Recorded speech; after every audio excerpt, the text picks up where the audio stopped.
அதில் சேர்த்துருங்க. சேர்த்துட்டு தேங்காய் சேர்த்துட்டு இதை நல்லா அதை வதக்கி விட்டுக்கோங்க.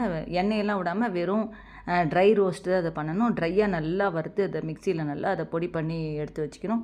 இது ரொம்ப ஈஸியாக சிம்பிளாக செஞ்சிடலாம்.